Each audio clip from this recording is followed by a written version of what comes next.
Hello friends, मैं हूं पूनम बिष्ट अल्मोड़ा की पहाड़न और मेरे चैनल पहाड़ी पूनम में आपका बहुत स्वागत है। Siddharth, can you please turn off the gas. वहाँ पर क्योंकि गैस जल रही थी तो मैंने सिद्धार्थ से रिक्वेस्ट की। मैंने उसे सिखाया हुआ है कि how to turn off the gas. क्योंकि छोटी छोटी चीज़ें बच्चों को सिखाना बहुत ज़रूरी है। और ऐसा नहीं मैं यहाँ पर बैठी हूँ इसीलिए मैंने उससे वो बात बोली, क्योंकि हमें आग से जो है वो सावधान रहना चाहिए और बच्चों को उसके पास ना जाने दे, वही बेहतर है। फ्रेंड्स, अग्नि के 6 प्रकार होते हैं, उसमें से एक अग्नि ये है जिसमें खाना पकता है। और अग्नि जब जब अपने भीषण रूप में आती है तो वो जो अग्नि आपको ताप देती है सर्दियों में, जो अग्नि आपका खाना बनाती है, जो अग्नि आपके शादी विवाह में आप पवित्र बंधन बांधने में जो साक्षी होती है, और वो अग्नि जो चिता जो है वो शवदाह करती है, वो अग्नि जब अपने भीषण रूप में आती है तो उसे शायद रोक पाना बहुत ही मुश्किल होता है। लेकिन मुश्किल कई चीज़ें होती हैं बट नामुमकिन तो नहीं होती है। ये मेरा अपना मानना है कि नामुमकिन कुछ भी नहीं होता है। तो फ्रेंड्स, आज मैं आपके साथ आप सोच रहे होंगे कि मैं आज अग्नि के बारे में, आग के बारे में इतनी बात क्यों कर रही हूँ। एक्चुअल में हुआ ये है कि उत्तराखंड में जो मेरा गांव है ऊंचावाहन, वहाँ पर जो है आग ने अपना भीषण रूप बहुत ज़्यादा दिखाया है। और वहाँ पर करीब करीब 3 से 4 घर जो हैं वो पूरी तरह से आग की चपेट में आके स्वाहा हो गए हैं। और वहाँ पे जो जानवर हैं, जो उनके पशु हैं, भैंस हैं, उनको भी काफ़ी नुकसान पहुँचा है। और अपना घर जलते हुए देखना शायद दुनिया में बहुत ही ख़राब चीज़ों में से एक चीज़ होगी, अपने घर को जलते हुए देखना। फ्रेंड्स, हमारे उत्तराखंड में आप जानते हैं ये आग हमेशा हर गर्मी शुरू होते ही लगना शुरू हो जाती है। लेकिन मैंने ये भी देखा है, आग को तो मैंने देखा है, लेकिन मैंने साथ में ये भी देखा है कि लोग उसे इतना सीरियसली नहीं लेते हैं। वो उनके लिए यूज्ड टू हो गए हैं। बस वो दूर से देखकर हा हा कर देते हैं जब तक कि वो आग आग जो है अपनी चपेट में उनके खेतों या फिर उनके घर के आसपास न आने लगे। तो वो आग को जो है दूर से देखते हैं और वो उसको जो है आदी हो गए हैं उस आग को देखने के। आप बोल रहे होंगे कि मैं इतनी बड़ी बात कैसे कर रही हूँ। तो इस बात के पीछे भी जो है मेरा एक खुद का पर्सनल एक्सपीरियंस है, जो मैं आपको अभी थोड़ी देर में शेयर करूँगी। फ्रेंड्स, मेरे गांव में जो आग है वो पहले तो मैंने भी देखी थी जब मैं 1-2 बार गर्मियों में गई थी गांव। तो सामने के जंगल जल रहे थे और बहुत बुरा लग रहा था, क्योंकि मुझे प्रकृति से बहुत ज़्यादा प्यार है। मेरी वीडियोस में आपको उस चीज़ का पता चला होगा। मैं नेचर से बहुत प्यार करती हूँ। मैं ये मानती हूँ कि एक पेड़ जिसे आप काटते हैं या एक पेड़ जो आपके सामने जल जाता है, वो भी एक जो है उसके अंदर एक जीवन होता है। और आप उसे दोस्ती कर सकते हैं एक पेड़ से, और एक पेड़ को अपना बच्चा भी बना सकते हैं कई बार। और उसको जो है एक पेड़ को गोद भी लिया जा सकता है, कि दिल्ली में कई पेड़ों को गोद भी लिया है लोगों ने, और वो उसकी जो परवरिश है, जो उसका मेंटेनेंस है, उसका खर्चा भी वो करते हैं। तो देखिए, हमारा उत्तराखंड तो बिल्कुल हरियाली के लिए जाना जाता है, और हरियाली हमारे पेड़ों से ही तो है।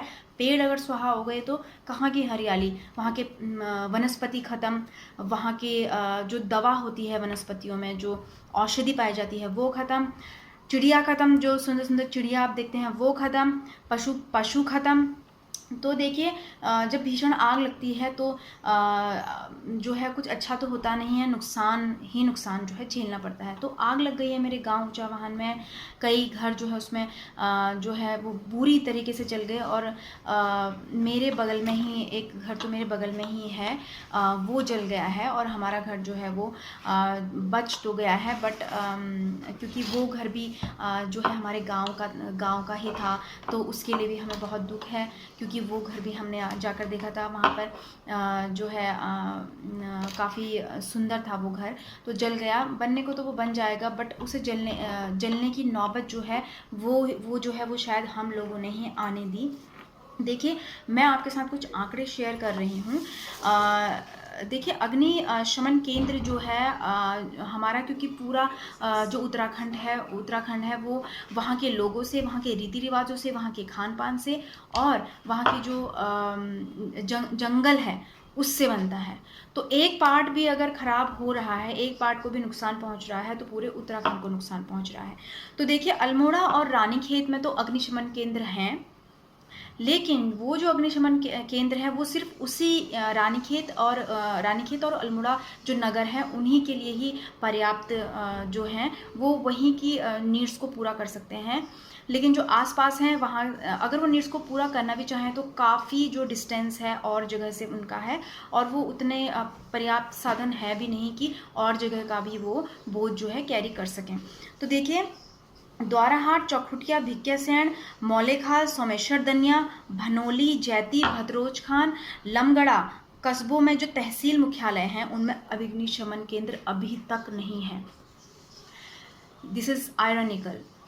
ये मतलब जो है अपने आप में ही एक शर्म वाली बात भी है, और जिसे कहते हैं कि आयरनिकल जो होता है कि जिस चीज़ की वजह से वहाँ का प्राणी जो वहाँ के प्राण हैं उन्हीं के लिए पर्याप्त साधन जो है वहाँ उसको बचाने के लिए प्रशासन कुछ नहीं कर पाया है अभी तक, क्योंकि इनमें से कई क्षेत्रों में अग्निशमन केंद्र खोलने के प्रस्ताव शासन को पहले भेजे गए थे, लेकिन उस पर अभी तक कोई अमल नहीं हुआ है, उसे मंजूरी नहीं मिली है। क्यों नहीं मिली मंजूरी भाई? मंजूरी मिलनी चाहिए, क्योंकि वो पूरा जो हमारा जो उत्तराखंड है पूरा जंगलों से पटा पड़ा है, वहाँ पर पेड़ है, पौधे हैं, पिरूक है, और गर्मियों में जो आग लगनी होती है वो तय होती है, वो हर जगह तय है कि आग कहीं ना कहीं लगेगी ही। अब मैं आपके साथ अपना एक पर्सनल एक्सपीरियंस जो है वो शेयर करने जा रही हूँ। बात है अल्मोड़ा की, मेरे मायके की। मैं और मेरे हस्बैंड जो है वो अल्मोड़ा के जो मंदिर है वहाँ का चिते गुलजू का मंदिर है, वहाँ से लौट रहे थे। तो लौटते टाइम जो कोसी और कौसानी वाली जो रोड है, कौसानी वाली जो एक रोड करती है हमारे यहाँ से, वहाँ पर जंगल में आग लगी हुई थी। मतलब उसने ज़्यादा एरिया तो कवर नहीं किया था, लगभग आधा किलोमीटर का एरिया उसने कवर किया हुआ था। जंगलों और पेड़ों की तरफ आग ऊपर को बढ़ रही थी। तो जो है देखिए फ्रेंड्स, क्योंकि मैं जो है जो भी बात कहती हूँ पहले मैं खुद पर अमल करती हूँ, फिर उसके बाद ही मैं सोचती हूँ कि उसे कहना चाहिए कभी भी। तो मैं और मेरे हस्बैंड जो है वो गाड़ी से उतरे। हमारे पास एक बॉटल थी पानी की, 2 से 3 लीटर की बॉटल थी। पहले तो हमने जहाँ पर हमारा जो रीचेबल था हमसे, हमने वहाँ पर पानी डाला, बट दैट वॉज फ्यूटाइल, क्योंकि उसका कोई मतलब ही नहीं था, क्योंकि इतनी सी आग बुझाने से तो कुछ नहीं होता। फिर हम थोड़ी देर वहाँ पर खड़े रहे, फिर एक बूबू जी आए किसी गांव के आसपास के। हमने उनसे बात की कि बूबू जी ये आग जो लगती है आप इसके लिए कुछ नहीं करते हैं क्या? आप कोई कॉल नहीं करते हैं किसी को, कोई फायर ब्रिगेड? इतने जंगल वाले इलाके में फायर ब्रिगेड ना होना एक बहुत ही शर्म की बात है। तो बूबू जी ने बोला कि ये तो लगती रहती है, लगेगी बुझ जाएगी। उन्हें कोई मतलब नहीं था कि कितने पेड़ भस्म हो जाएंगे, कितनी ज़मीन जो है वो उपजाऊ शक्ति खो देगी अपनी, क्योंकि जब जल जाती है तो आई थिंक कुछ टाइम के लिए उर्वरा शक्ति भी कम हो जाती है, और आग बढ़ते बढ़ते जो है वो काफ़ी एरिया भी ले सकती है, वो घरों तक पहुंच सकती है। आज जो है मैं भी ये वीडियो देखिए अभी इसलिए आज बना रही हूँ क्योंकि आज मेरे घर के बगल वाला घर, जो एक तरह से मेरा ही घर है, वो भी मेरे गांव का घर है, वो जो जल गया, जो मैंने जलते हुए देखा है, तो मुझसे रहा नहीं गया ये वीडियो बनाए बिना। तो देखिए हमने फिर वहाँ पर रुके, हमने पहले तो अपनी बॉटल के पानी से कोशिश की, फिर हमने इधर उधर पानी का कोई वो ढूंढा कि कोई पाइप मिल, बट हमें कोई टैप नहीं मिला। फिर हमने जो है वो गूगल पे सर्च किया कि यहाँ आसपास कोई अग्निशमन केंद्र है अल्मोड़ा के आसपास। उससे पहले मुझे भी नहीं पता था, सीरियसली मुझे भी नहीं पता था कि यहाँ पर कोई अग्निशमन केंद्र होगा। तो किसी तरह से हमने गूगल से एक सर्च करके एक नंबर, फाइनली हमें फिर एक अग्निशमन केंद्र का जो कि अल्मोड़ा में था वहाँ का नंबर मिला, और हमने वहाँ पर कॉल करके उनको उस जगह के बारे में बताया, और उन्होंने काफ़ी कॉल्स हमें भी की। हमें अच्छा पॉजिटिव रिस्पांस मिला वहाँ से, क्योंकि हम कोशिश कर रहे थे। तो देखिए मैंने बोला है कि जो कोशिश करते हैं उनकी एक तो हार नहीं होती है, ऊपर से उनके पीछे और लोग भी उनकी कोशिशों में शामिल होते हैं। तो देखिए फ्रेंड्स, आप अपने आप से भी कोशिशें कीजिए, किसी पर डिपेंडेंट मत रहिए, अपने खुद से कोशिशें कीजिए। देखिए जो लोग आप पर शायद उस चीज़ के लिए कई बार सवाल भी उठाते हैं आपके ऊपर, जब उसका आंसर मिलता है उन कोशिशों का, तो जो है आपको भी जो है बहुत अच्छा फील होता होगा। तो देखिए हमें काफ़ी रिस्पांस मिला वहाँ से अच्छा। उन्होंने हमें कई बार कॉल किया और उस जगह के बारे में ठीक से पूछा। हमने उन्हें वहाँ का जो था लोकेशन भी सेंड की। और फिर क्योंकि रात काफ़ी हो चुकी थी, रात काफ़ी हो चुकी तो नहीं थी बट अंधेरा होने लगा था, मतलब 6 साढ़े 6 बजे तो पहाड़ों में अंधेरा होने लगता है। तो हम घर की तरफ चले गए। लेकिन जो है उन्होंने वो वहाँ पर आए और उन्होंने जो है आग बुझाई।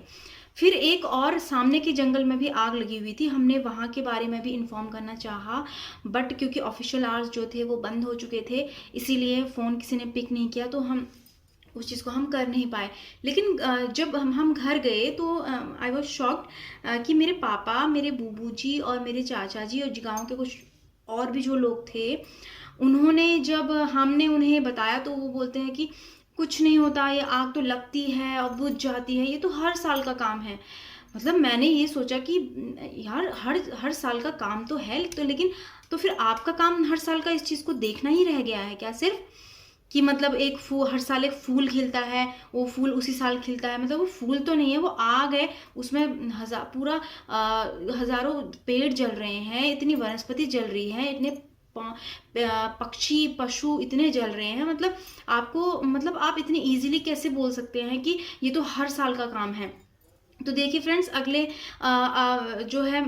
दिन मैंने फिर अपने पापा से बात की बट उनको मैंने ये चीज़ बताई कि पापा इस बारे में जागरूक होइए आप लोगों ने इसको यूज टू क्यों हो गए हैं आप लोग। जबकि मेरे पापा जो थे 2 साल पहले मेरे पापा गुजर गए, बट मेरे पापा जो थे वो बहुत ही जो है एक्टिव लोगों में से एक थे और वो बहुत ही एक्टिवली एक्शन लेते थे किसी भी चीज़ पे। वो किसी के बारे में नहीं सोचते थे कि कोई मेरे साथ खड़ा हो तब मैं एक्शन लूँ। वो ऐसे थे कि वो अकेले ही किसी भी चीज़ पे, बड़ी से बड़ी चीज़ में एक्शन लेने वाले थे। उनको भी उस बारे में इतना जागरूकता नहीं थी कि पेड़ों में जो आग लग रही है उसके नुकसान क्या है, उसके लिए हम क्या कर सकते हैं, उसके लिए हम प्रशासन से कैसे हेल्प ले सकते हैं, उसके लिए हम कहाँ कॉल कर सकते हैं, उनको तक ये चीज़ पता नहीं थी। तो फ्रेंड्स फिर बाकी तो गांव के लोग जो थे, मेरे पापा तो उनमें सबसे ज़्यादा एक्टिव मेरे पापा ही थे, तो जब वो नहीं थे तो औरों से मैं क्या उम्मीद कर सकती थी। लेकिन इस चीज़ को अपनी जो है यूज टू नहीं होइए, ये बहुत बड़ी चीज़ है और आप इसके लिए बहुत एक्टिवली जो है लड़ेंगे। आप प्रशासन से एक प्रश्न कर सकते हैं, आप पूछ सकते हैं कि ऐसा कैसे हो रहा है। सो फ्रेंड्स, एक बार नैनीताल में भी आग लगी थी, अगर आपको याद हो। तो नैनीताल क्योंकि बिल्कुल हॉट स्पॉट है, क्योंकि वो वहाँ पर जो टूरिस्ट हैं वो काफ़ी ज़्यादा मात्रा में आते हैं, तो उनका बिजनेस पे फ़र्क पड़ सकता था। इसलिए नैनीताल की जो भीषण आग थी उसको बुझाने के लिए भी वहाँ जो है हेलीकॉप्टर से पानी की बरसात की गई थी ऊपर से और वहाँ की आग को बुझाया गया था। यानी कि देखिए, नामुमकिन नहीं है ये सब कुछ। अगर आप कुछ करना चाहते हैं अपने गांव के लिए, अपने वनों के लिए, अपने देश के लिए, अपने राज्य के लिए, कुछ भी जो है नामुमकिन नहीं होता है। तो जब बात आपके घर पर आ रही है, आपके घर की तरफ को आग बढ़ रही है, आपके घर को भी अपनी वो चपेट में ले रही है, तो फिर आप चुप कैसे रह सकते हैं? आप जिस प्रशासन को आप जो है सत्ता सौंपते हैं उसको जिम्मेदारी का भी एहसास कराइए और साथ में अपने अधिकारों को भी जानिए। और एकजुट होकर जो है इस चैनल के माध्यम से मैं उन लोगों को, कुछ लोग जो भी सब्सक्राइबर्स मेरे हैं, मैं उन लोगों को तक ये बात पहुंचा सकती हूँ, थोड़ा सा उनके माइंड में डाल सकती हूँ कि हमें अपने जंगलों को बचाना है। इस आग को अपने घर के देहरी तक आने से आप बचा सकते हैं और इसके यूज टू मत बनिए। हर गर्मी में ये होता रहता है वाली बात मत रखिए, ये गर्मी में बिल्कुल भी नहीं होगा। कुछ ऐसा अपने अंदर जज्बा रखिए और प्रशासन को जो है वो जगाइए और अपने अपने इलाके में कम से कम 10 किलोमीटर या 20 किलोमीटर की दूरी में एक अग्निशमन केंद्र जो है वो ज़रूर बनना चाहिए। और ये कोई बहुत बड़ी बात नहीं है। बात इसलिए ये जो है छोटी बन गई है, इसका कद छोटा इसलिए हो गया है क्योंकि आप अपने अधिकारों को नहीं जान रहे हैं। तो देखिए फ्रेंड्स, आप अगर किसी तरीके से प्रशासन को जो है इन्फ्लुएंस कर सकते हैं तो वो ज़रूर कीजिए। आज की वीडियो के लिए इतना ही। थैंक यू और आशा करती हूँ आप अपने अधिकारों को जानेंगे कि आपके अधिकार क्या हैं और आप उस पर काम करेंगे। जय देवभूमि।